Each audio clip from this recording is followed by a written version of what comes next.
नमस्कार, माउन्टेन समाचारमा स्वागत छ। म भवानी अधिकारी र म कमला उप्रेती। सुरुमा मुख्य समाचार।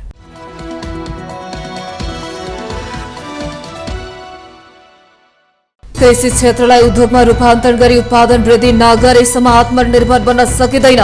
निर्वाहमुखी कृषि कर्मलाई परिवर्तन गरी देशमा उत्पादन बढाउनु आजको आवश्यक। पुँजीगत खर्च 15% वृद्धि भएको प्रधानमन्त्रीको दावी। राष्ट्रिय गौरवका योजना समयमै सम्पन्न गर्न सरकार गम्भीर। सत्ता साझेदार दलबीच शंका गर्न जरुरी नभएको स्पष्ट। वैशाराधन विधेयकलाई चाँडै पारित गर्ने गरी अघि बढ्ने सत्ता पक्षको निर्णय। विद्यालय शिक्षा विधेयक र निजामती कर्मचारी विधेयक चालू अधिवेशनबाटै पारित गर्ने तयारी। नवीकरणीय ऊर्जा तथा ऊर्जा क्षमता सम्बन्धी विधेयक 2081 सर्वसहमतिले पारित। विधेयकले नवीकरणीय ऊर्जाको विकासका साथै वितरणको सहज वातावरण तयार हुने विश्वास। गर्मी मौसम सुरु भएसँगै विभिन्न प्रकारको रोगको संक्रमण बढ्ने, सचेत रहन चिकित्सकहरूको सुझाव। सरसफाइमा विशेष ध्यान दिन आग्रह। ब्रिक्स नेताहरूको शिखर सम्मेलन यस वर्ष ब्राजिलमा हुने। जुलाई 6 र 7 मा रियो दी जेनेरियोमा हुने सम्मेलनको तयारी सुरु। र अन्तर्राष्ट्रिय महिला च्याम्पियनशिप सोमबारबाट सुरु हुँदै 4 देशको सहभागिता रहने प्रतियोगितामा म्यानमार सबैभन्दा बलियो प्रतिस्पर्धी।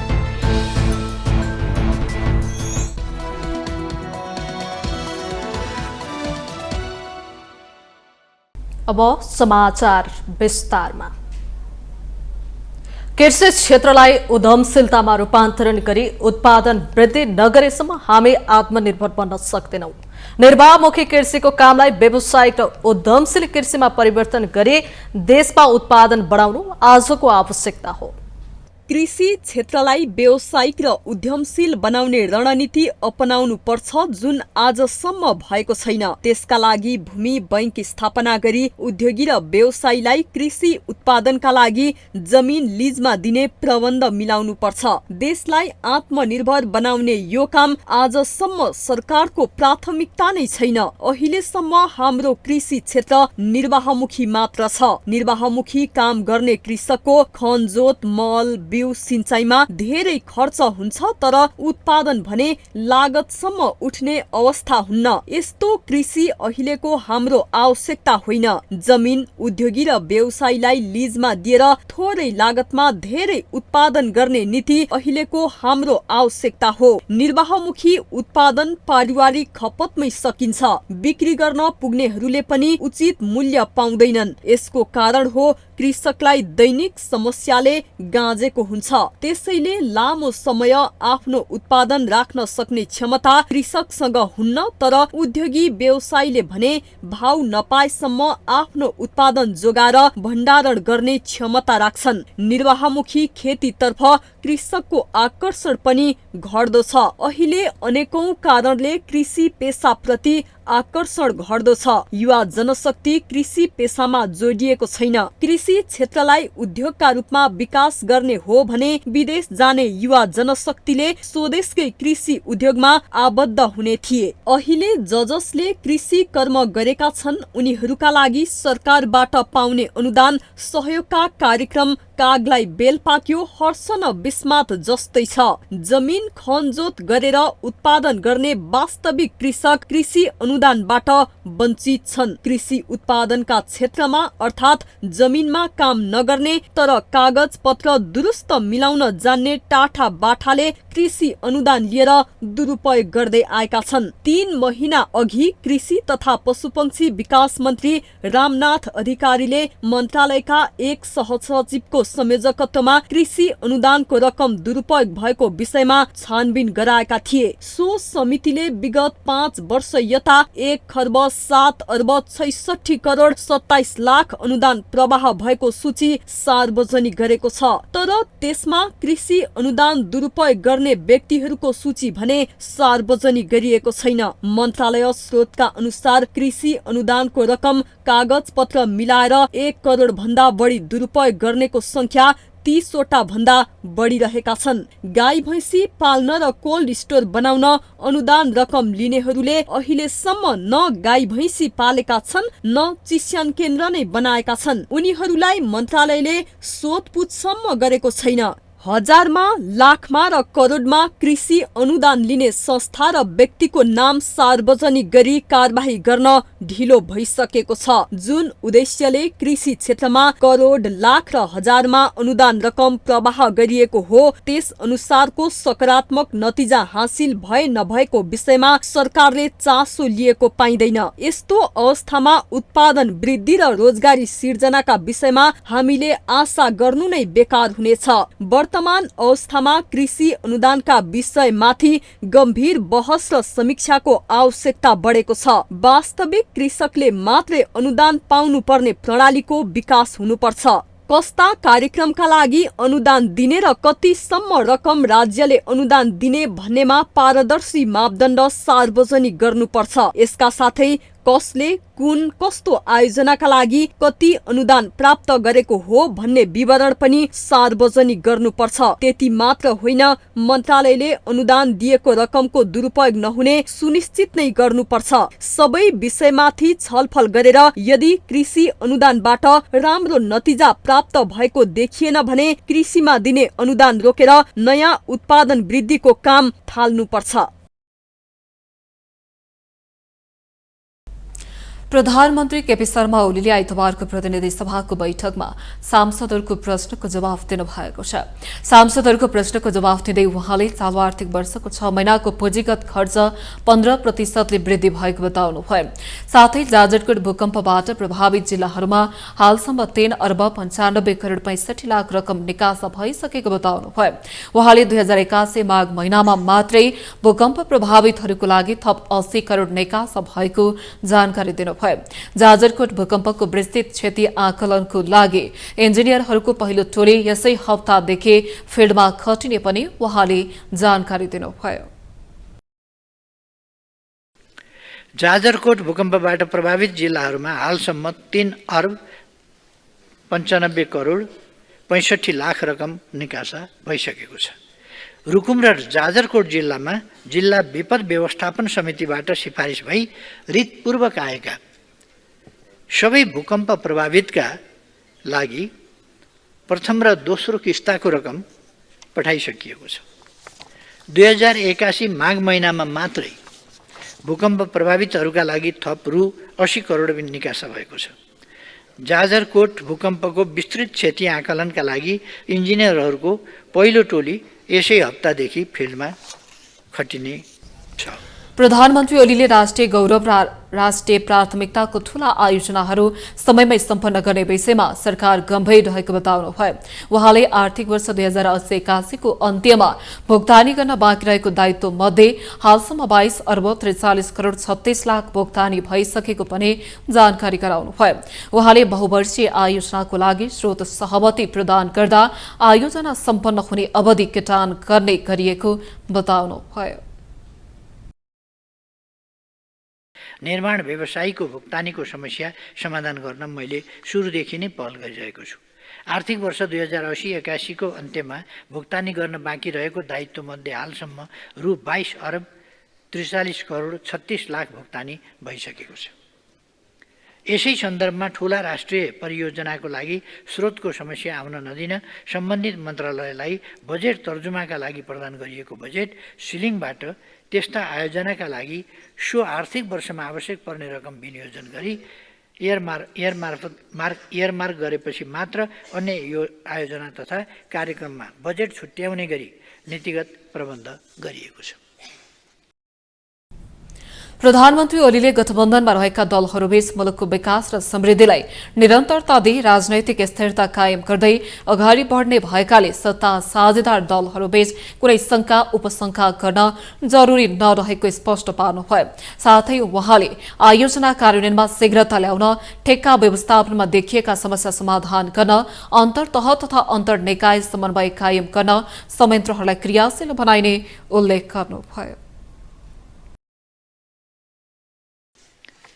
यसैगरी आयोजना कार्यान्वयनमा शीघ्रता ल्याउन ठेक्का व्यवस्थापनमा देखिएका समस्या समाधान गर्न सार्वजनिक खरिद कानुनमा सामयिक संशोधन गर्न र अन्तर्तह तथा अन्तर्निकाय समन्वय कायम गर्न संयन्त्रहरूलाई क्रियाशील बनाइनेछ। यसैगरी हालै जारी अध्यादेश मार्फत भएका नीतिगत र कानुनी सुधारले व्यावसायिक वातावरणमा सुधार आउने र लगानी अभिवृद्धि भई आर्थिक गतिविधि बढ्ने विश्वास लिएको छु। विकास समृद्धि र स्थिरताको लागि नै नेपालको प्रजातान्त्रिक आन्दोलनमा महत्वपूर्ण भूमिका रहेको दुई ठूला राजनैतिक दलहरू सहित अन्य दलहरू मिलेर वर्तमान सरकारको गठन गरिएको प्रधानमन्त्री ओलीको भनाइ छ। सत्तापक्षीय प्रमुख सचेतकहरूको बैठकले संसदमा विचाराधीन विधेयकलाई छिटो पारित गर्ने गरी अघि बढ्ने निर्णय गरेको छ। आइतबार सिंहदरबार स्थित नेकपा एमालेको संसदीय दलको कार्यालयमा बसेको बैठकपछि नेकपा एमालेका प्रमुख सचेतक महेश बर्तौलाले संसदमा विचाराधीन विधेयकलाई अगाडि बढाउने विषयमा छलफल भएको जानकारी दिनुभयो। नेकपा एमालेका प्रमुख सचेतक समेत रहनुभएका बर्तौलाले विगतका 4वटा अधिवेशनमा पास भएका भन्दा बढी विधेयकहरू यस अधिवेशनबाट पारित गर्ने गरी अघि बढ्नुपर्नेमा सत्ता पक्षका प्रमुख सचेतकहरूले जोड दिएको बताउनुभयो। उहाँले विद्यालय शिक्षा विधेयक र निजामती कर्मचारी विधेयकलाई चालू अधिवेशनबाटै पारित गर्ने गरी अघि बढ्ने कुरामा सत्ता पक्ष एक भएको बताउनुभयो। यो हाउसमा विचाराधीन भएका कयौं महत्त्वपूर्ण विधेयकहरू छन्। बाहिर सार्वजनिक टिप्पणीहरू पनि प्रश्नहरू पनि उठिरहेको छ।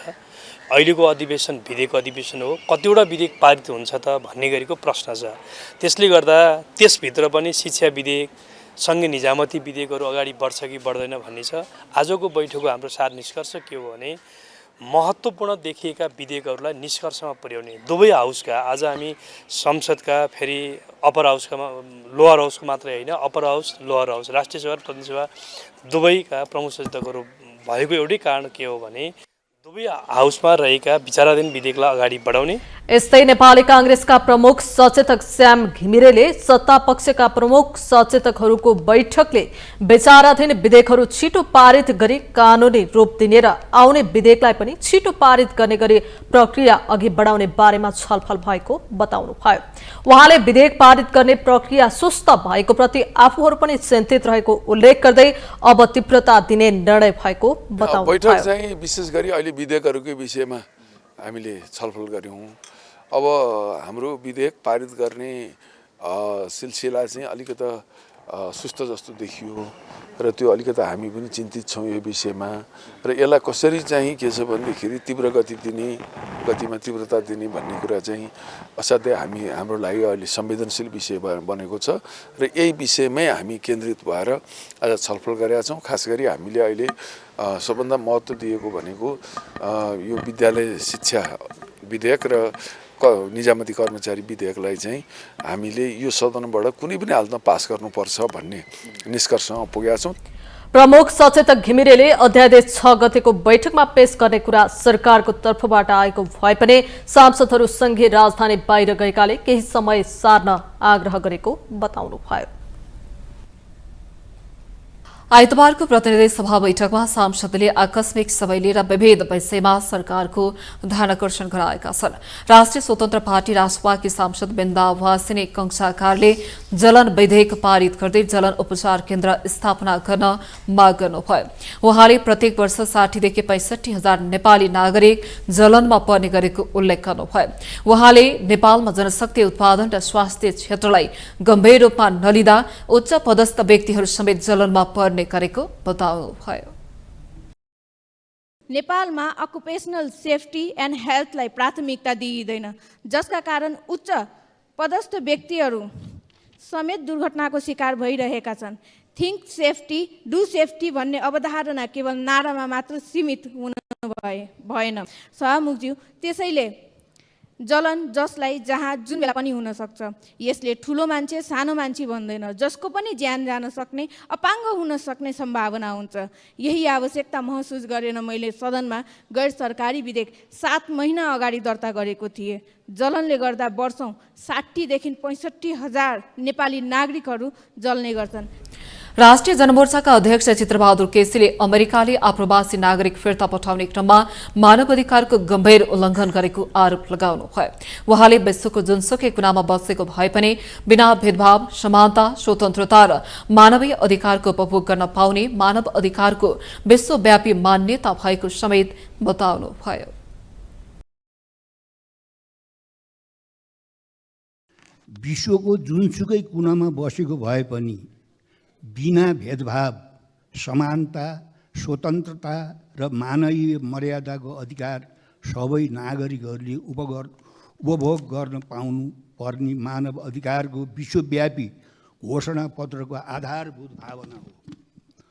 अमेरिकाले भारतीय नागरिकहरूलाई हात खुट्टामा नेल, जन्जिर र हतकडी लगाएर उनीहरूको मर्यादाको ठाडो उल्लङ्घन गरेर स्वदेश फिर्ता डिपोर्ट गर्ने कार्यले पश्चिमाहरूले दुहाई दिँदै आएको मानव अधिकारको विश्वव्यापी रूपमै धज्जी उडेको छ। नेपाली नागरिकलाई पनि मानव अधिकार हनन हुने गरी अमेरिकाद्वारा नेल, हतकडी र जन्जिर लगाएर अमानवीय तरिकाबाट फिर्ता पठाउने कार्य नगर्न अध्यक्ष केसीको चेतावनी छ। माउन्टेन समाचारमा पालो भएको छ विश्रामको।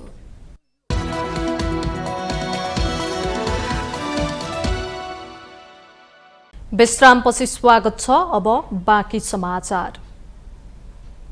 नवीकरणीय ऊर्जा तथा ऊर्जा दक्षता सम्बन्धी विधेयक 2081 राष्ट्रिय सभाबाट सर्वसहमतिले पारित भएको छ। आइतबार बसेको राष्ट्रिय सभाको बैठकले नवीकरणीय ऊर्जा तथा ऊर्जा दक्षता सम्बन्धी विधेयक 2081 लाई सर्वसहमतिले पारित गरेको हो। बैठकमा सरकारको तर्फबाट ऊर्जा, जलस्रोत तथा सिंचाई मन्त्री दीपक खड्काले विधेयक प्रस्तुत गर्नु भएको थियो। उक्त विधेयकमाथि सांसदहरूले छलफल गर्नुभएको थियो। सांसदहरूको छलफलपछि विधेयकलाई ऊर्जा मन्त्री खड्काले पारित गर्न प्रस्ताव प्रस्तुत गर्नुभयो। प्रस्तावलाई राष्ट्रिय सभाको बैठकले सर्वसहमतिले पारित गरेको राष्ट्रिय सभा अध्यक्ष नारायण प्रसाद दाहालले घोषणा गर्नुभयो। सम्बन्धमा विधान व्यवस्थापन समितिको प्रतिवेदनको क्रम संख्या 1 देखि 32 सम्म उल्लेखित संशोधनहरूलाई निर्णयार्थ प्रस्तुत गर्दछु। यो प्रस्तावको पक्षमा हुने मान्य सदस्यहरूले हुन्छ भन्नुहोला र यसको विपक्षमा हुने मान्य सदस्यले हुन्न भन्नुहोला। यो प्रस्तावको पक्षमा हुने मान्य सदस्यले हुन्छ भन्नुहोस्। यो प्रस्तावको विपक्षमा हुने मान्य सदस्यले हुन्न भन्नुहोस्। हुन्न भन्ने आवाज सुनिएन, तसर्थ नवीकरणीय ऊर्जा तथा ऊर्जा दक्षता सम्बन्धी विधेयक 2081 का सम्बन्धमा विधान व्यवस्थापन समितिको प्रतिवेदनको क्रम संख्या 1 देखि 32 सम्म उल्लेखित संशोधनहरू सर्वसम्मतिले स्वीकृत भएको घोषणा गर्दछु।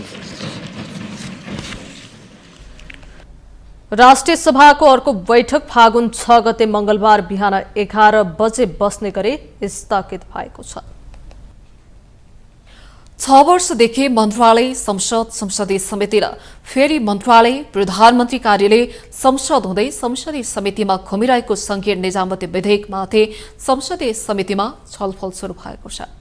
6 वर्ष विभिन्न ठाउँमा अड्किएर पोहोर फागुनमा दर्ता भएको विधेयकमाथि संशोधनकर्ता सांसदले संशोधन दर्ता गराएको 9 महिनापछि गत मङ्सिरमा सुरु भएको हो। छलफल अझै जारी छ। यसमा 114 जना सांसदको संशोधन प्रस्ताव परेको छ। यो विधेयकले निजामती कर्मचारीमा देखिएको राजनीतिकरणसँगै अस्थिर कर्मचारी तन्त्रलाई समेत व्यवस्थापन गर्नुपर्नेछ। केन्द्रीकृत व्यवस्थालाई विकेन्द्रीकृत गरी नागरिकलाई घर नजिकैबाट सेवा प्राप्त गर्ने अधिकार सुनिश्चित गर्न ल्याइएको संघीय निजामती विधेयकमाथि नीति निर्माताहरू बीचको छलफल जारी छ। अहिले प्रतिनिधि सभाको राज्य व्यवस्था तथा सुशासन समितिमा संघीय निजामती सेवा तहगत संरचनामा रहने सम्मको सहमति भएको छ। संघीय निजामती विधेयकलाई संसदको यही अधिवेशनभित्र पास गर्ने गरी समितिले दफावार छलफल चलाएको छ। समिति सदस्य सांसदहरूले सरुवा भएर आउने बित्तिकै कार्य सम्पादन मूल्याङ्कन गर्न नहुनेमा जोड दिएका छन्। कार्य सम्पादन मूल्याङ्कन गर्नको लागि निश्चित समयसम्म कर्मचारीको सरुवा गर्न नहुने ऐनमा व्यवस्था हुनुपर्ने सांसदहरूको सुझाव छ। नेकपा एकीकृत समाजवादीका सांसद राजेन्द्र प्रसाद पाण्डेले नयाँ मन्त्री आउने बित्तिकै कर्मचारीको सरुवा गरिदिने परिपाटीका कारण कार्य सम्पादन मूल्याङ्कन सम्झौताको कुनै तुक नहुने समस्या औल्याए। मन्त्रीहरूले कर्मचारीलाई राजनीतिक आँखाबाट हेर्दा संघीय मन्त्रालयमै कर्मचारी सरुवा हुने गरेको भन्दै उनले सम्झौता गरेको महिना दिनमा सरुवा गर्ने कार्य सम्पादन सम्झौताको के अर्थ भन्दै प्रति प्रश्न गरे। एउटा नयाँ मन्त्री आउने बित्तिकै मन्त्रीसँग कुरा नमिल्ने कर्मचारी रहेछ भनेर सारिहाल्छौँ। त्यो कर्मचारीलाई हामीले यस्तो चस्मा छ हाम्रो कि आएकै दिनदेखि राजनीतिक आँखाले हेर्न थाल्छौँ। यो मान्छे त फलानु मन्त्रीसँग थियो, फलानु पार्टीकोसँग थियो, यसले त मलाई असहयोगै गर्छ भन्ने ढङ्गले हामी त्यो कर्मचारीको बारेमा हाम्रो मनभित्र टिका टिप्पणी सुरु गर्न थाल्छौँ र मन्त्री पछि सरुवा गर्ने काम हुन्छ। अनि त्यो आज सम्झौता गर्ने, महिना दिन सरुवा गर्ने, अनि उसको कार्य सम्पादन सम्झौताको के अर्थ हुन्छ? एक। दोस्रो, कार्य सम्पादन सम्झौता अनुसार काम नगर्नेलाई डिमोसन कारबाही के हुन्छ? त्यो कुरा पनि हामी यो ऐनमै हालेर लान सक्छौँ। नेपाली कांग्रेसका सांसद हृदयराम थानीले कानून बनाउँदा नेताहरूले आफ्नो स्वार्थ अनुसार खेल्ने ठाउँ राख्न नहुने धारणा राखे। सबैले कानूनमा आफू अनुकूल खेल्ने काम गरिरहेको उल्लेख गर्दै थानीले यो प्रवृत्ति अन्त्य हुनुपर्ने आवश्यकता औल्याए। मेरो आग्रह के हो भने यो खेल्ने कुरालाई बन्द गरिदिउँ। अब सबैले बन्द गरौँ। यहाँ कतै चोर खोजेर भोलि फेरि खेल्ने ठाउँ पटक्कै राख्नु हुँदैन भन्ने मेरो हो। त्यसैले कानूनमा खेल्ने काम नगरौँ। अब त्यो दस्तावेज पल्टियो भने थाहा हुन्छ। भोलि ठाउँ ठाउँबाट दस्तावेज आयो भने पछि समात्दाखेरि थाहा हुन्छ कसले कति खेल्यो भनेर। त्यसैले अर्को अहिले भयो, म बोल्छु अलिकति, धेरै बोल्दिनँ। अब यहाँ ज्येष्ठताको कुरो छ। यहाँ ज्येष्ठताको कुरोमा के छ भने यहाँ ज्येष्ठताको कुरै छैन हाम्रो अहिलेको सन्दर्भमा, अन्यथा नलागोस्। कसलाई बनाउने मन लाग्यो त्यसलाई बनाएर पठाइदिने। ज्येष्ठता कनिष्ठ के भन्छ यसमा कुनै सरोकारको विषय छैन हाम्रो मुलुकमा अहिले। त्यसैले मलाई लाग्छ र के मन लाग्ने गर्ने चलन चल्या छ यहाँ। त्यसका लागि पनि ज्येष्ठताका लागि मान्यता नभइसकेपछि कुनै पनि ऐन बनाउँदाखेरि ज्येष्ठता लेख्नै पर्छ। नेकपा माओवादी केन्द्रका प्रमुख सचेतक हितराज पाण्डेले कार्य सम्पादन मूल्याङ्कन गर्दा 2 वर्ष वा समयावधि तोकेर सरुवा गर्न नपाइने व्यवस्था गरिनुपर्ने सुझाव राखे। तर विधेयकमा तोकिए बमोजिम सरुवा गर्ने भनेर लेख्न नहुने उनको भनाइ छ। तर 2 वर्ष 3 वर्ष कति वर्ष हो सर्वे गरेर नपाइने गरेर लेखौँ। र मेरो त अर्को पनि के भनाइ छ भने तोकिए बमोजिम भन्ने चाहिँ नराखौँ, यही लेखौँ। तोकिए बमोजिम भनेर जब चाहिँ गर अहिले शब्द आयो नि सामान्यतया होइन, सामान्यतया होइन। त्यो बेलामा त्यस्तो गर्नु पर्यो भने त चाहिँ कोही निर्णय गरौँला नि त, बरु संसद सबै भइहाल्छ के अरे संशोधन गरौँला। नभए त हाम्रो यो त आउँदै नआउने भयो। अघि नै मान्यजीले भने जो काम गर्ने छ त्यो चाहिँ कहिले पनि त्यसको प्रमोसन पनि नहुने, त्यसको सरुवा पनि भनेर नहुने। यो विषयवस्तुलाई तोड्नलाई त यो नि चाहिन्छ। देशको स्थायी सरकार मानिने 86,000 कर्मचारी जोडिएको यो विधेयक तत्काल टुङ्गो लगाउनु पर्ने आवश्यकता छ। राष्ट्रपति रामचन्द्र पौडेलले जलवायु परिवर्तनका कारण नेपालमा प्राकृतिक प्रकोप, जैविक विविधताको क्षति र कृषिमा आधारित जीविकोपार्जनमा खतराहरू बढ्दै गएको बताउनु भएको छ। आइतबार काठमाडौँमा 5औं ल एसिया अन्तर्राष्ट्रिय मानव अधिकार सम्मेलनलाई सम्बोधन गर्दै उहाँले जलवायु परिवर्तनका कारण नेपाली समुदायमा गहिरो प्रभाव परेको बताउनुभयो। उहाँले विकसित देशहरूको कार्यबाट उत्पन्न वातावरणीय राजको परिणाम नेपालले भोग्नु परिरहेको उल्लेख गर्नुभयो। भयो। नेपालले विकसित मुलुकले गरेको अन्यायहरूलाई सम्बोधन गर्न र दिगो तथा समतामूलक भविष्यतर्फ काम गर्न एसिया र अन्तर्राष्ट्रिय समुदायबाट समेत जलवायु न्यायका लागि एउटा सशक्त न्यायको अपेक्षा गरेको बताउनुभयो। मानव अधिकार, सामाजिक तथा वातावरणीय न्याय, समावेशी चरित्रका अधिकारका विषयवस्तुहरू न्यायपूर्ण र समतामूलक समाज निर्माणका लागि महत्त्वपूर्ण छन्। यस सम्मेलनमा राखिएका प्रत्येक विषयवस्तुले हाम्रा सङ्घर्षहरूको अन्तर्सम्बन्ध र दिगो विकास प्राप्त गर्न समग्र दृष्टिकोणको आवश्यकतालाई छर्लङ्ग पार्दछ। लोकतन्त्र नै न्यायपूर्ण समाजको आधारशिला हो र मौलिक अधिकारहरू यसको जीवन रेखा हुन्। यी अधिकारहरूले प्रत्येक व्यक्तिलाई मर्यादा, स्वतन्त्रता र समानताका साथ बाँच्न सक्ने कुरा सुनिश्चित गर्दछन्। कार्यक्रममा प्रधान न्यायाधीश प्रकाशमान सिंह राउतले पारदर्शिता, सूचनाको हकको प्रत्याभूति र वैयक्तिक गोपनीयताको संरक्षण चुनौतीपूर्ण रहेको बताउनुभयो। उहाँले व्यक्तिको असंलग्नतामा प्रविधिबाट हुने मानव अधिकारको उल्लङ्घनका कार्यमा कानूनी एवं न्यायिक उपचारलाई मार्ग प्रशस्त गर्नुपर्ने अवस्था रहेको उल्लेख गर्नुभयो। उहाँले सूचनामा अवैध पहुँचको नियन्त्रण र सूचनामा सुरक्षा तथा उपयुक्त प्रयोगलाई राज्यका कानूनले सम्बोधन गर्नुपर्ने आवश्यकता औल्याउनुभयो। समय अनुकूल मानव अधिकारको सवालमा अहिलेको कानून एवं न्यायिक दक्ष जनशक्तिको भूमिका अपेक्षित रहेको उहाँको भनाइ छ। पारदर्शिता, सूचनाको हकको प्रत्याभूति र वैयक्तिक गोपनीयताको संरक्षणको सन्तुलन बडा चुनौतीपूर्ण छ। व्यक्तिको असंलग्नतामा प्रविधिबाट हुने मानव अधिकारको उल्लङ्घनका कार्यमा कानुनी एवं न्यायिक उपचारलाई मार्ग प्रशस्त गर्नुपर्ने अवस्था छ। सूचनामा अवैध पहुँचको नियन्त्रण र सूचनामा सुरक्षा तथा उपयुक्त प्रयोगलाई राज्यका कानुनले सम्बोधन गर्नुपर्ने आवश्यकता समेत छ। मानव जीवनसँग सम्बन्धित प्राकृतिक स्रोतको प्रयोग र संरक्षण, सङ्कटापन्न वन्यजन्तुको संरक्षण, आदिवासी समुदायको सांस्कृतिक अधिकारको प्रत्याभूति र बृहत्तर सार्वजनिक महत्त्वको विकास परियोजनाको समुचित सन्तुलनमा कानुनी संयन्त्रहरूको रचनात्मक भूमिकाको खोजी भइरहेको देखिन्छ। तसर्थ समयानुकूल मानव अधिकारको सवालहरूमा आजको कानुनी एवं न्यायिक दक्ष जनशक्तिको भूमिका अपेक्षित छ। प्रधान न्यायाधीश राउतले वातावरणीय स्वच्छता र पर्यावरणीय सन्तुलन नै वातावरण संरक्षणको आधारभूत पक्ष भए पनि जलवायु परिवर्तनको चुनौतीलाई सम्बोधन गर्नुपर्नेमा जोड दिनुभयो। वातावरणीय न्यायको सन्दर्भमा नेपालको न्यायपालिकाले विगतदेखि नै प्रभावकारी भूमिका निर्वाह गर्दै आएको छ। गर्मी मौसम सुरु भएसँगै नेपालमा विभिन्न प्रकारको रोगहरू देखिने गर्छन्। गर्मी मौसममा टाइफाइड, ज्वरो, आउँ पर्ने, झाडा पखाला लाग्ने, हैजा, हेपाटाइटिस, लामखुट्टेको टोकाइबाट सर्ने डेङ्गु, मलेरिया, जापानिज एन्सेफ्लाइटिस जस्ता रोगको संक्रमण बढ्ने गर्दछ।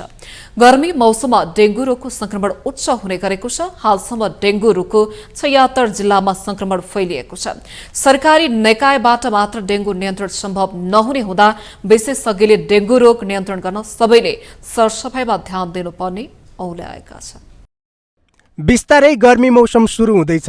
गर्मी मौसममा रोगको संक्रमण बढी हुने गर्दछ। यो मौसममा दूषित खाना तथा पानीजन्य टाइफाइड, ज्वरो, आउँ, झाडा पखाला, हैजा, हेपाटाइटिस जस्ता रोगको समस्या धेरै हुने गर्दछ। लामखुट्टेको टोकाइबाट सर्ने डेङ्गु, मलेरिया, जापानिज इन्सेफ्लाइटिस किट तथा भुसुनाको टोकाइबाट सर्ने रोग, काला ज्वरोका बिरामी यही मौसममा बढ्ने गर्दछन्। त्यसै पनि नेपालमा डेङ्गुको प्रकोप र संक्रमणको अवस्था उच्च छ। एडिस प्रजातिको लामखुट्टेको टोकाइबाट लाग्ने डेङ्गु रोग विगतका वर्षमा महामारीका रूपमा देखिएको थियो। हजारौंको संख्यामा संक्रमण र धेरैको डेङ्गु रोगको संक्रमणबाट मृत्यु समेत भइसकेको छ। डेङ्गु रोगको संक्रमण देशभरका 76 जिल्लामा फैलिसकेको छ। गर्मी एवं वर्षातको समयमा डेङ्गु रोग फैलिने भए बढी हुन्छ। चिसो याममा कम देखिने तर गर्मी याममा धेरै फैलिने रोगका रूपमा डेङ्गुलाई लिने गरिन्छ। यसको ग्राफ चिसो मौसममा भन्दा गर्मी याममा बढी देखिएको छ। नेपालमा डेङ्गु नियन्त्रणका लागि पटक पटक लामखुट्टे मार्ने अभियान समेत चलायो तर अझै नियन्त्रणमा आएको छैन। चिसोमा स्वाभाविक हो, अब लामखुट्टेहरू त्यति सक्रिय हुँदैन, तर पनि नेपालको तथ्याङ्कहरू अहिले पछिल्लो समयमा चाहिँ लगभग फटाफुट्टा देखिरहेको भन्ने कुराहरू आइरहेको छ। त्यसले गर्दाखेरि यसलाई पूर्ण रूपमा अब हुँदै हुँदैन छैन भन्न त मिलेन, तर पनि त्यस्तो व्यापक रूपमा जुन चाहिँ अब गर्मी महिना लाग्दै गर्दाखेरि चाहिँ जुन बेलामा हामीलाई मनसुन सिजनमा भनौँ न, त्यो बेला जुन देखिने एउटा व्यापक प्रभाव हो त्यो त अहिले देखाएको छैन। तर यसको मतलब हुँदै हुँदैन, देखिँदैन भन्ने अवस्था पनि देखिँदैन त्यस्तो खास।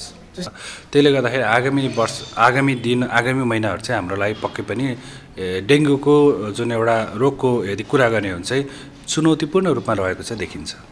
गर्मी मौसममा देखिने रोगहरूबाट बच्न सरकारले जनचेतनामूलक कार्यक्रमहरू गर्दै आएको स्वास्थ्य मन्त्रालयको दाबी छ। विगतका वर्षमा डेङ्गु रोगको सङ्क्रमण उच्च रूपमा बढेको थियो।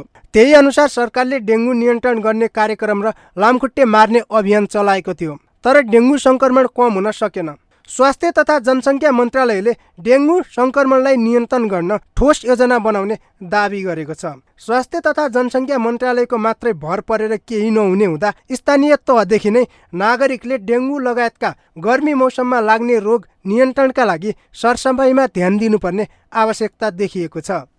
डेङ्गुको लागि हामीले चाहिँ गएको वर्ष पनि विभिन्न स्थानीय तहको कार्ययोजना पनि बनाइसकेका छौँ। प्रदेश सरकार, स्थानीय सरकार र चाहिँ सङ्घीय सरकारसँग माननीय मन्त्रीज्यूकै संयोजकतामा विभिन्न चाहिँ भर्चुअल बैठक पनि बस्यो। त्यसपछि 7वटै प्रदेशका विषयगत समितिको चाहिँ को हिसाबले स्वास्थ्य हेर्ने चाहिँ मन्त्रीज्यूहरू सचिवज्यूहरूको पनि बैठक बस्यो।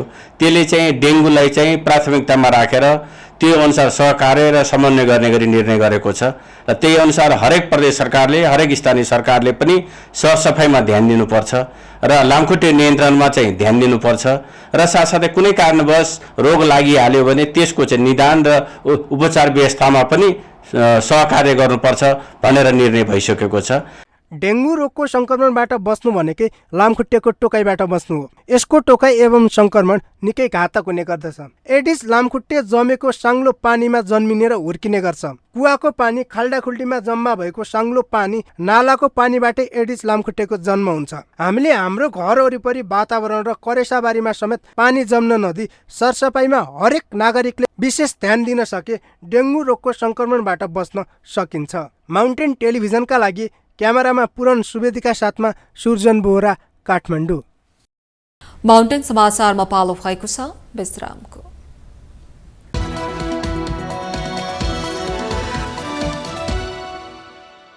विश्रामपछि पुनः स्वागत छ। अब बाँकी समाचार। काठमाडौँको बिरकुटी मण्डपमा आयोजित नेपाल एग्रीटेक तथा Nepal food and beverage international एक्सपोमा कृषि उद्यमी तथा व्यवसायीहरू खुसी देखिएका छन्। शुक्रबारदेखि सुरु भएको एक्सपोमा विभिन्न स्टल मार्फत आफ्ना उत्पादनले बजार पाएपछि कृषि उद्यमीहरू खुसी भएका हुन्। सोलुखुम्बुमा अन्तको व्यापारी आएर चाहिँ लगिदिनुहुन्थ्यो होइन, किनेर लगिदिनुहुन्थ्यो। तर विशेष अहिले चाहिँ जुन प्रधानमन्त्री परियोजना हाम्रो सोलुखुम्बु र ओखलढुङ्गाले चाहिँ विशेष हामी सहजीकरण गर्दै हाम्रो स्टलको तिर दिनुभएको छ। त्यसो हुँदाखेरि चाहिँ हामी आफै आएर बेच्नु पाउँदाखेरि प्रत्यक्ष नाफा चाहिँ किसानलाई नै जाने भयो र त्यसको सहकारी संस्थालाई जाने भयो भन्ने गरेको छ। मूल्यको निर्धारणको कुराहरू होला, कोल्ड रुममा राख्ने कुराहरूमा आज हामीले कोल्ड रुममै ल्याएको जुनाहरू ल्याएको छ। त्यसमा चाहिँ टिप्दाखेरि उसले व्यवस्थित नटिप्नको कारणले केही चोट लागेको कारण चाहिँ लस भयो। त्यस्तो लस भएर जाँदा चाहिँ व्यापारीलाई पनि लस हुने भयो, उपभोक्तालाई मूल्य हाई हुने भयो। त्यसले चाहिँ नेपाली जुनारमा चाहिँ किन बजारमा भन्दा कमजोर भयो भन्ने मेसेज जाने भयो। त्यो हुँदा चाहिँ किसानलाई चाहिँ वस्तु गुणस्तर राख्नलाई होइन एकदम फ्रेस राख्न चाहिँ प्रविधि दिनु पर्यो।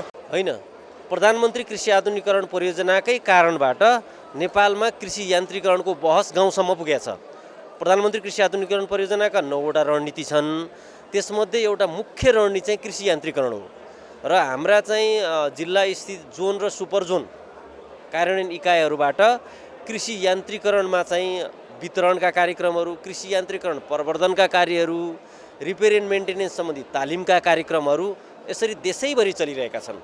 र तपाईँहरूले देख्न सक्नुहुन्छ गाउँमा चाहिँ किसानहरूले चाहिँ कृषि यन्त्र उपकरणहरू अहिले जुन पाएका छन् नि, त्यसको मुख्य श्रेय चाहिँ यही हाम्रो कमसेकम 35,000 जति मान्छे प्रत्यक्ष रोजगार च्याउमा छन् होइन। र सबैभन्दा धेरै च्याउ नेपालमा फल्छ र सरकारलाई पनि राम्रै रूपमा च्याउ क्षेत्रले योगदान पुर्याइरहेको छ आर्थिक उसमा पनि आम्दानीको स्रोतमा पनि र यो हामीले चाहिँ प्रोडक्सन अझै बढोस् र यसबाट विभिन्न परिकारहरू पनि बनाएर खान सकिन्छ है भनेर यसको प्रचार प्रसारको लागि यो एस्प्रोमा चाहिँ हामी यहाँ आएको र हामीले यहाँ के पनि गर्छौँ भने प्रविधि पनि हस्तान्तरण गर्छौँ।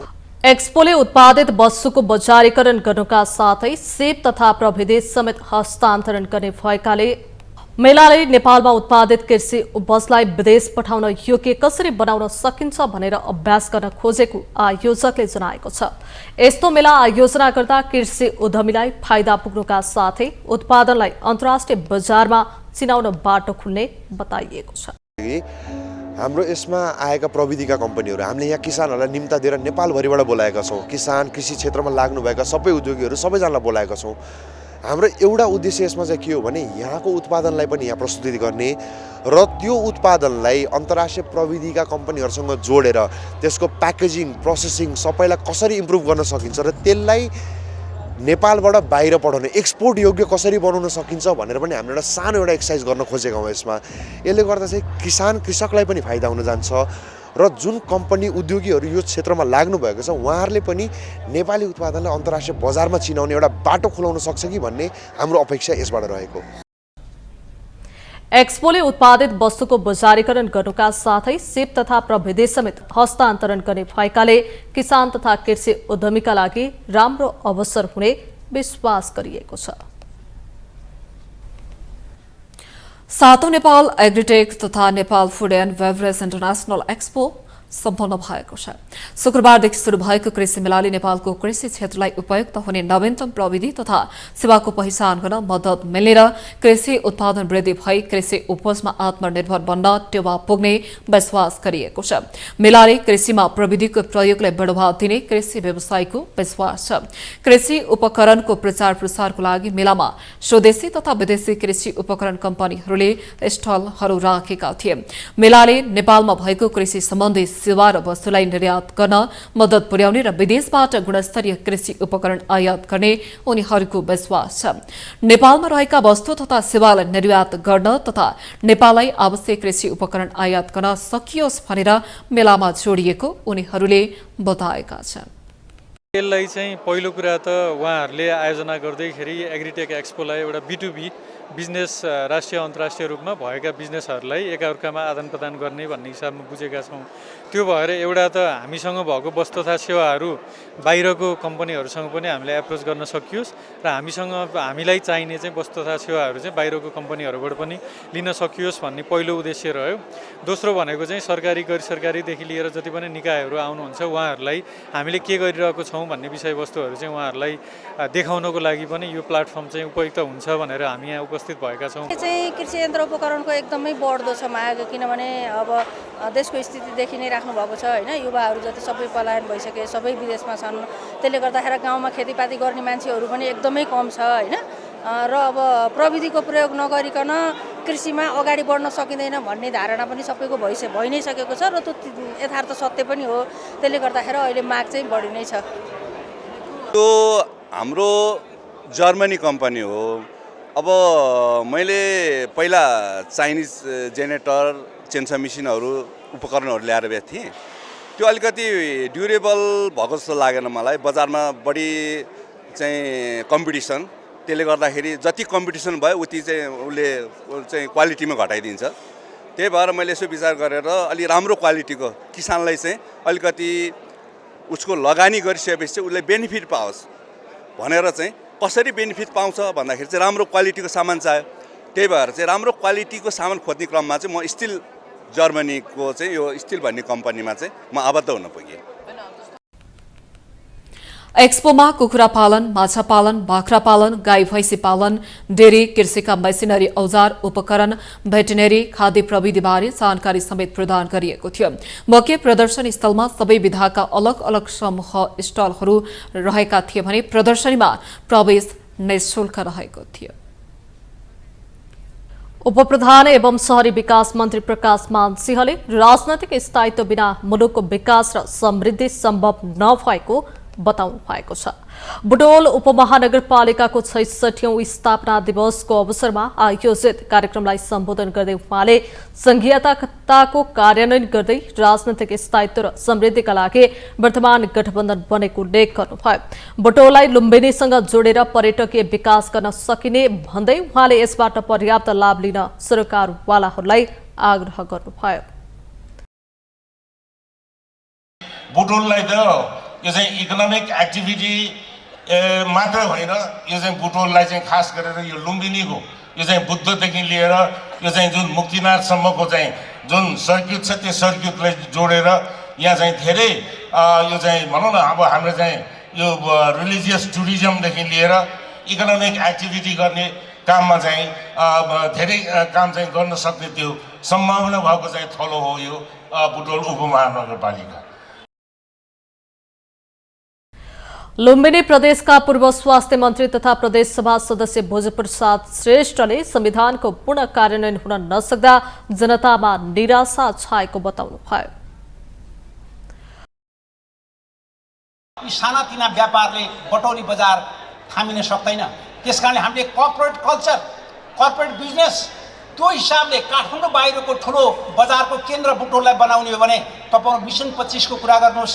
राजनीतिक दलहरू एक ठाउँमा बसेर यसको साझा निष्कर्ष निकालौँ कि यहाँ जनताहरूले चाहेको विकास, आर्थिक विकास, रूपन्देही जुन ढङ्गले अगाडि बढेको छ त्यो त्यसका पर्यटकीय क्षेत्रको विकास, यहाँका प्राकृतिक सम्पदाको उपयोग कसरी हुनसक्छ भन्ने सवालमा हामी अझै छलफल गर्नु बाँकी छ। यसका निमित्त म मेयर साहबलाई अनुरोध गर्न चाहन्छु, जनप्रतिनिधि साथीहरूलाई त्यसतर्फ काम गर्नको निम्ति म अनुरोध गर्न चाहन्छु। मलाई विश्वास छ यी ठुला ठुला योजनाहरूको विकासको सँगसँगै हामीले फेरि पनि यी ठुला विकासका क्षेत्रमा हात हाल्नुपर्नेछ। बुटोल उपमहानगरपालिकाका प्रमुख खिलराज पाण्डेले भौतिक पूर्वाधारको विकाससँगै मानवीय संशोधनको विकासलाई बुटोलले प्राथमिकता दिएको उल्लेख गर्नुभयो। उपमहानगरपालिकाले भौतिक पूर्वाधारको विकासमा 51% र मानव संशोधनको विकासमा 49% बजेट विनियोजन गर्दै आएको उहाँको भनाइ छ।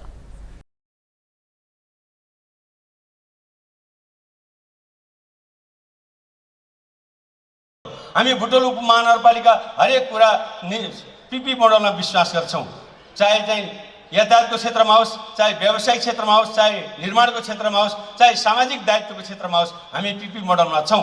अहिले हाम्रो बजेटको सूचकाङ्क 51% भौतिक पूर्वाधार निर्माणमा र 49% मानवीय संसाधनको विकासमा हामीले बजेटको सिंहलाई व्यवस्थापन गरेर काम गरेका छौँ।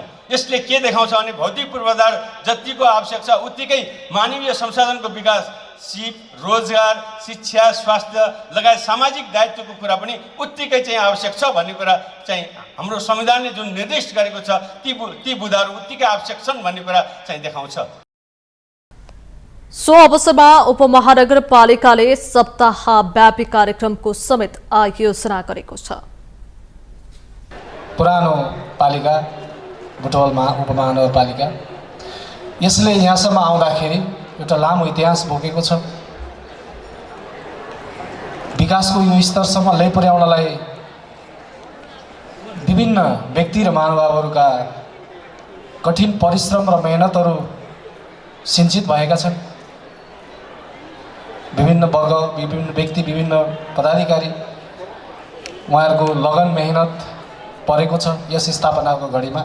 जति बेला 16 सालमा स्थापना भयो बुटोल उपमहानगरपालिका, नगर पञ्चायतका हिसाबले स्थापित थियो, बुटोल बजारमा मात्रै स्थापित थियो र अहिले आएर 66औं स्थापना दिवस मनाइरहँदा विभिन्न खालका आरोह अवरोहहरू पार गर्दै अहिले सङ्घीय लोकतान्त्रिक गणतन्त्रको स्थापना भइसकेपछि उपमहानगरपालिकाका रूपमा स्थापित बुटोल उपमहानगरपालिकाको स्थापना दिवस हामी अहिले मनाइरहँदाखेरि हामीले विभिन्न विधामा रहेका, पत्रकारिताको क्षेत्रमा रहेका, सामाजिक क्षेत्रमा रहेका, उद्यमशीलताको क्षेत्रमा रहेका, विभिन्न विधामा रहेका, शैक्षिक क्षेत्रमा रहेका, स्वास्थ्य क्षेत्रमा रहेका, एज ए होल बुटवलमा कुन कुन विधामा हुनुहुन्छ सबैलाई सम्मान र पुरस्कृत गर्ने गरी हामीले चाहिँ आजको कार्यक्रमलाई समापन गर्दैछौँ।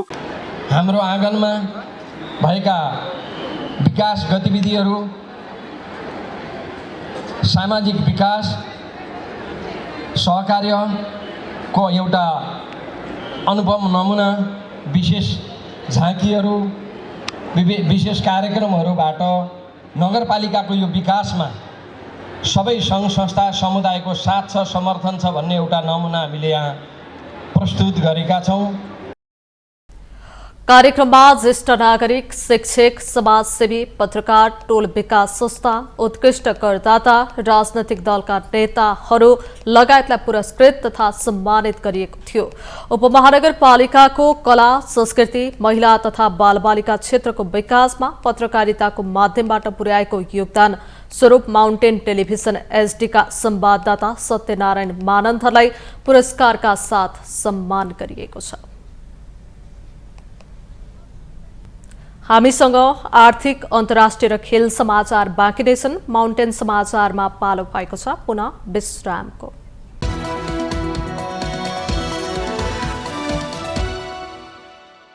विश्रामपछि स्वागत छ। अब पालो आर्थिक समाचारको। आर्थिक समाचारको साथमा एनआईसी एशिया बैंक पनि साथी पनि राम्रो पनि हाम्रो पनि।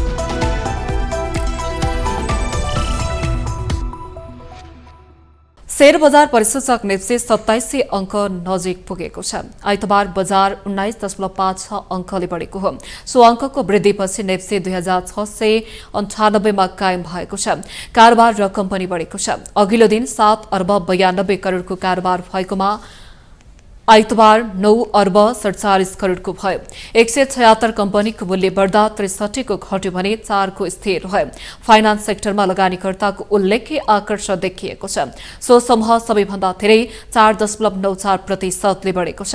बैंकिङ 0.98, विकास बैंक 0.08, होटल तथा पर्यटन 1.95, हाइड्रो पावर 0.36, लगानी 1.17, जीवन बीमा 0.39, उत्पादन 0.20, माइक्रो फाइनान्स 1.86, अन्य 0.38, व्यापार 0.25% ले बढे। निर्जीवन बीमा 1.28% ले घट्यो। 6 कम्पनी विन नेपाल लघुवित्त, गुराज लघुवित्त, Nepal finance, Janaki finance, guardian micro life insurance र पोखरा फाइनान्सको मूल्य 10% ले बढ्यो। त्यस्तै न्यादी हाइड्रो पावरको 10% ले घट्यो। कारोबार रकमका आधारमा NRN infrastructure, Sahadev holdings, Himalayan power partner, Nyadi hydro power र सप्तकोशी विकास बैंक क्रमशः अगाडि रहे। नेपाली बजारमा आइतबार सुनको मूल्यमा उच्च अङ्कको गिरावट आएको छ। नेपाल सुन चाँदी व्यवसायी महासंघका अनुसार अघिल्लो दिनको तुलनामा छापावाला सुनको मूल्य तोलामा 2700 रुपैयाँले घटेको हो। यससँगै आइतबार सुनको मूल्य प्रति तोला 1,67,500 रुपैयाँमा कायम भएको छ। यसअघि शुक्रबार नेपाली बजारमा सुन प्रति तोला 1,70,200 रुपैयाँमा कारोबार भएको थियो। यसैगरी आइतबार चाँदीको मूल्य पनि घटेको छ। महासंघका अनुसार आइतबार चाँदीको मूल्य प्रति तोला 15 रुपैयाँले घटेको हो। यो सँगै आइतबार चाँदीको मूल्य प्रति तोला 1,955 रुपैयाँ कायम भएको महासंघले जनाएको छ। यसअघि शुक्रबार चाँदी प्रति तोला 1,970 रुपैयाँमा कारोबार भएको थियो। अब पालो अन्तर्राष्ट्रिय समाचारको।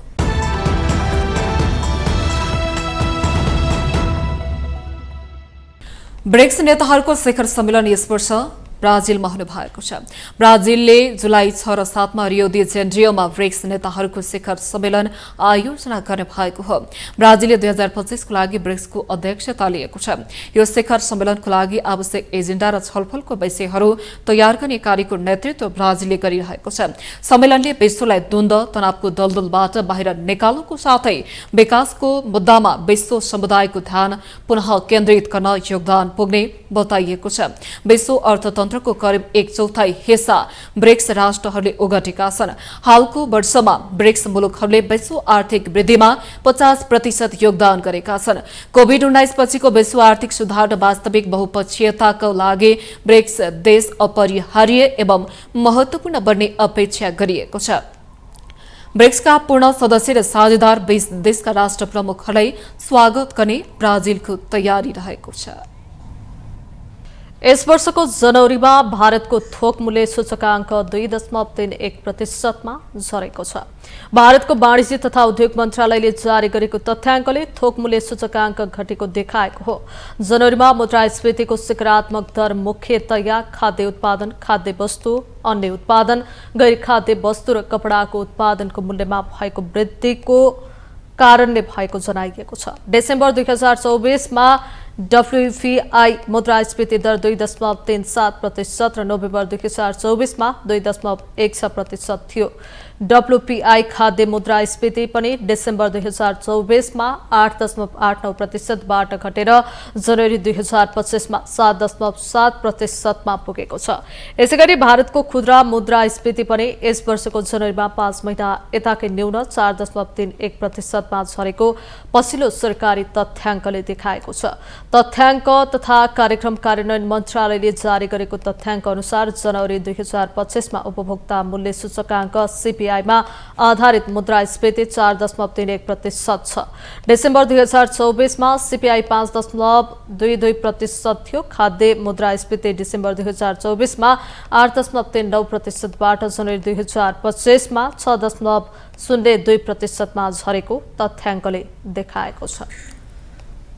अब पालो खेल समाचारको।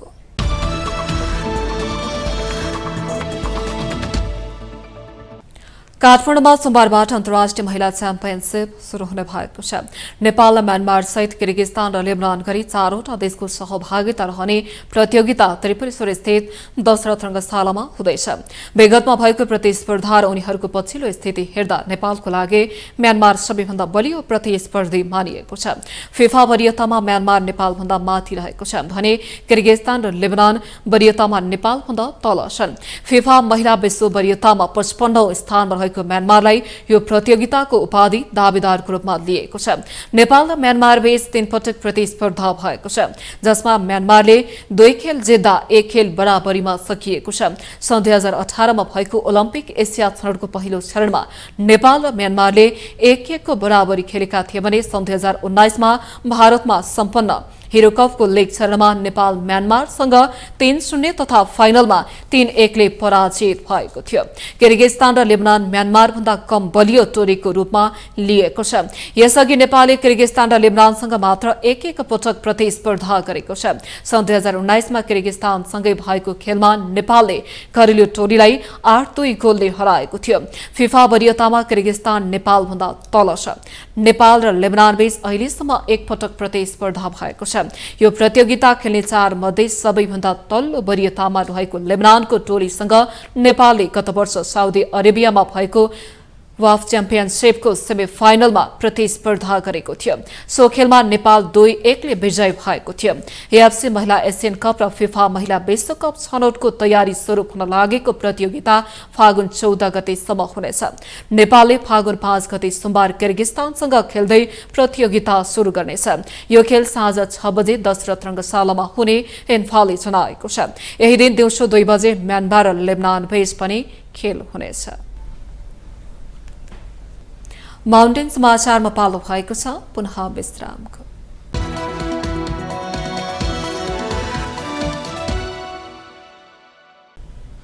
यससँगै हामी माउन्टेन समाचारको अन्त्यमा आइपुगेका छौं। जाँदा जाँदै मुख्य समाचार पुनः एकपटक।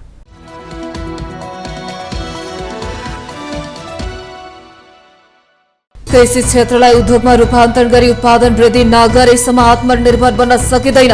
निर्वाहमुखी कृषि कर्मलाई परिवर्तन गरी देशमा उत्पादन बढाउनु आजको आवश्यक।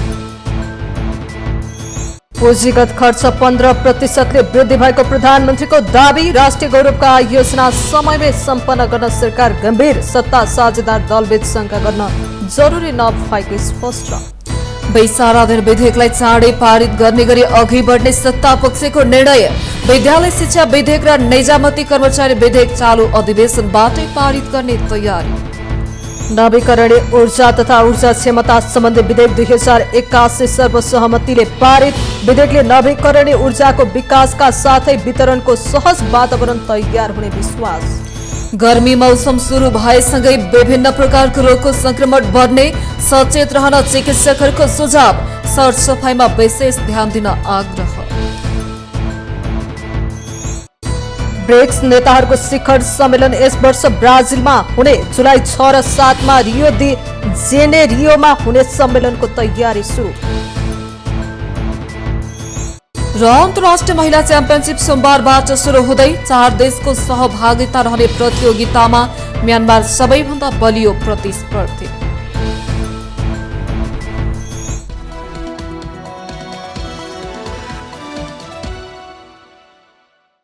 माउन्टेन समाचार अहिलेलाई सकियो। सत्य, तथ्य र निष्पक्ष समाचारको लागि माउन्टेन टेलिभिजन HD हेर्दै रहनुहोला।